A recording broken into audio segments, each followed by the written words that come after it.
I love going to these festivals because I get to meet really talented writers, and we also get to discuss what's working in the publishing, the latest trends, and I get excited about talking to people who are writing something.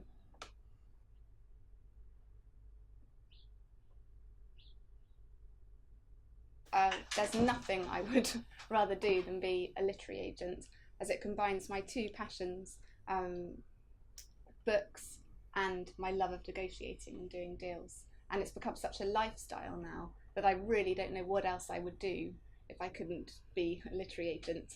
I think the only other thing would be possibly working with authors in some way, because that's such a huge part of the job. So maybe consultant, literary consultant, or kind of navigating the self-publishing world, because that's such a huge development now. And yeah, I think I could be really involved in that, but I do that anyway as a literary agent, so it's hard.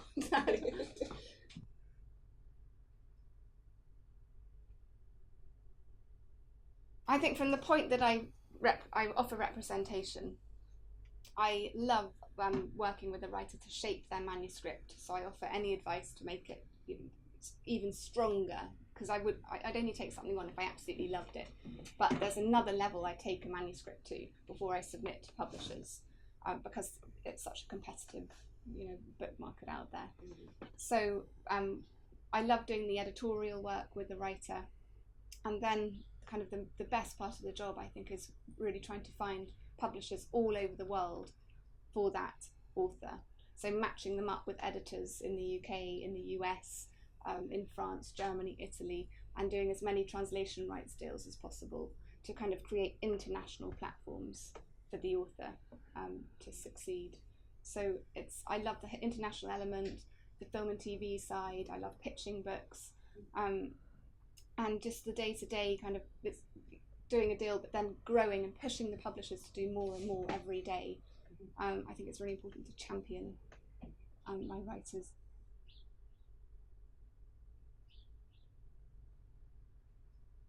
I think it's really important because they actually get a chance to meet agents and publishing professionals. I think a lot of, because there's no kind of official training to be an author, that it's so important to see what publishers expect. And a lot of writers, when I kind of talk at these festivals, they don't know that they're expected to write a book a year, that their second book has to appeal to exactly the same readers as their first book.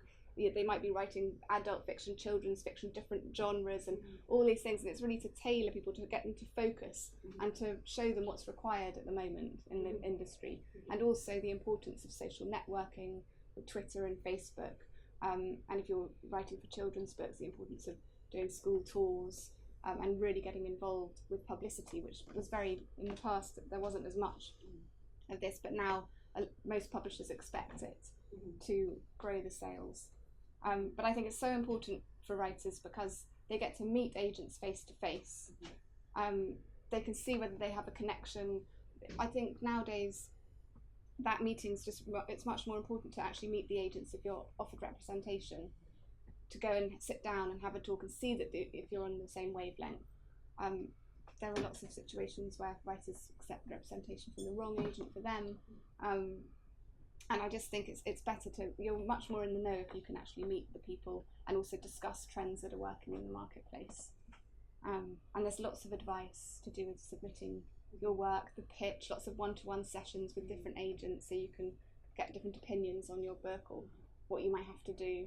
So it's really helpful, and it's nice also for the writers to meet other writers, and kind of connect with them, and also to meet authors that are published and to see their experiences, and to be able to ask agents any question that they want to know, all the questions that they have, and get kind of honest answers. Go to panel events and have these one-to-one discussions, and go to pitching classes and learn how to submit a manuscript in a professional way. It's like a job application, so it really has to be professional. In my experience, I have been able to tell from whether I'm going to represent an author from every covering letter, from their covering letters. So I've known from that point that I was going to offer them representation.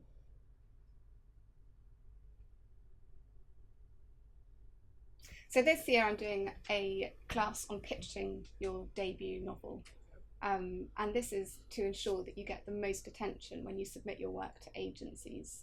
I think the problem that a lot of writers have is getting their work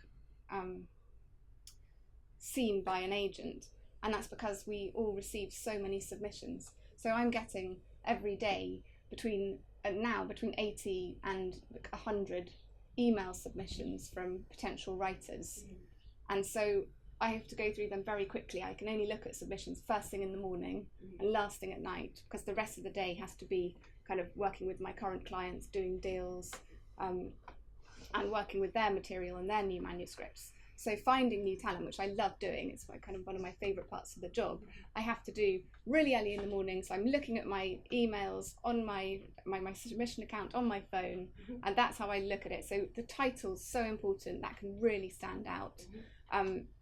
So I talk about the importance of title, the importance of all the kind of big best-selling books that have these very strong, striking titles that resonate with a reader before they even open the book. And then I also talk about how to pitch a book, and to really refine your pitch to make it sound really compelling and exciting, like the back cover of a book, because that will make the agent want to open the book straight away and start reading. Now I will religiously go through every single one, but I'm quite picky with if the letter is really unprofessional. It makes me think, oh, is the writer behind it going to be a professional person? So I really look for a really compelling blurb, and a strong title and a very short profile about the author. And I think a lot of writers get it the wrong way round and write so much about themselves, when actually the agent's really interested at that time in the writing itself and the voice and the opening chapters. And so I always advise people to cut down on that whole profile, because that just, it's hard to get through. But if I love the manuscript, I'm going to want to know everything about the writer behind it. So it's about the perfect pitch. So to get the attention of an agent, that's one of the main things that I teach. And we do lots of exercises, kind of reducing a pitch to a tweet size, kind of pitching your favourite book, because it's easier actually to pitch a book that you love than pitching your own book. So we do a lot of that, and then we share them and discuss them, and it's just kind of great to have everybody's feedback. And then I talk about self-publishing and how to submit to an agent, how to find the right agent for you, because a lot of writers are rejected because they're continuously sending to the wrong agent, and there's so much information out there on Twitter, Facebook, an agent's website, and you can really connect with an agent and see if you're going to be on the same wavelength before you actually submit your work. So it's really important to get the right one and to persevere.